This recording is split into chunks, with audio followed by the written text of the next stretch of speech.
स्वागत है आप सभी का आज के इस वीडियो में।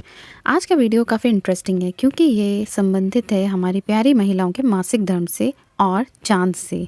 देखते हैं चाँद का क्या असर होता है हमारी महिलाओं के शरीर पर और होम्योपैथी में उन परेशानियों का, उन तकलीफ़ों का क्या इलाज है, क्या इलाज संभव है या नहीं, आइए जानते हैं। आपने अक्सर कुछ लोगों को ये कहते सुना होगा कि अमावस्या या पूर्णमासी या उसके आसपास उनकी तबीयत बिगड़ जाती है या चिड़चिड़ापन ज़्यादा रहता है। इस समय उन्हें गुस्सा ज़्यादा आता है और उदासी लगती है। कुछ लोगों का मानना है कि उन पर किसी ने कुछ जादू टोना कर दिया है या उन्हें नज़र लग गई। लेकिन ऐसा नहीं है। ये किसी भूत प्रेत या जादू टोने के कारण नहीं होता है, क्योंकि हमारे शरीर में लगभग 60% पानी होता है। यह अमावस्या और पूर्णमासी से प्रभावित होता है, जिसका असर हमारे शरीर पर भी पड़ता है। और यही कारण है कि कुछ लोग बहुत ही ज़्यादा संवेदनशील होने की वजह से इस समय पर बीमार पड़ते हैं या उनको किसी भी प्रकार की शारीरिक या मानसिक परेशानी ज़्यादा होती है। यहाँ तक कि जानवरों और पेड़ पौधों पर भी इसका असर पड़ता है। जब पूर्णिमा आती है तो समुद्र में ज्वार भाटा उत्पन्न होता है, क्योंकि चंद्रमा समुद्र के जल को ऊपर की ओर खींचता है।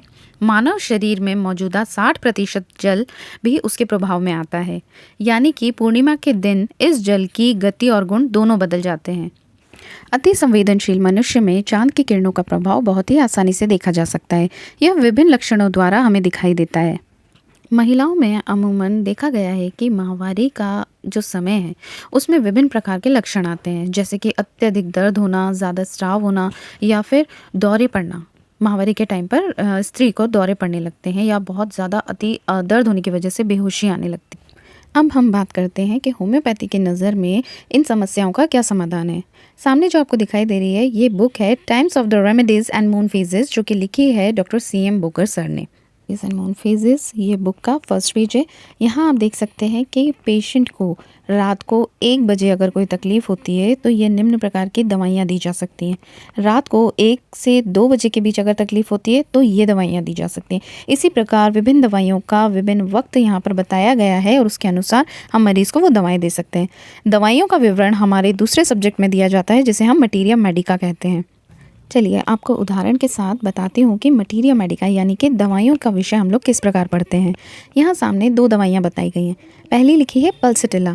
पल्सिटिला का विवरण है suppression of menses specially in elderly women in home they usually occur at full moon, यानी कि उन महिलाओं में जिनमें जब पूर्णमासी की रात या उसके 1 दिन आगे पीछे माहवारी शुरू होती थी, हर बार वो अचानक से दब गई है, यानी कि माहवारी आना बंद हो गई है एकदम से। सप्रेशन यानी कि एकदम से बंद होना।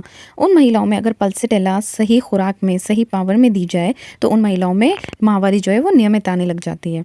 इसी प्रकार दूसरी दवा दे रखी है सल्फर।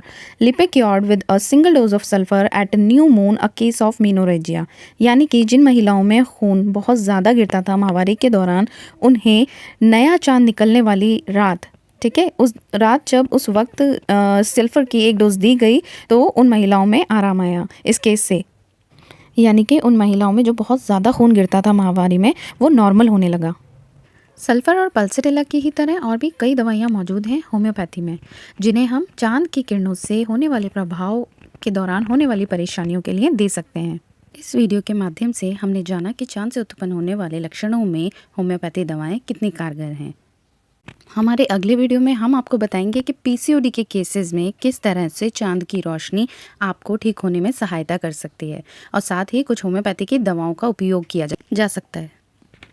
तो अब से चांद की रोशनी का अपनी ज़िंदगी में स्वागत करें, उसकी ठंडी सुकून देने वाली किरणें अपने जीवन में उतारें। अपना ध्यान रखें, अपनों का ध्यान रखें। धन्यवाद।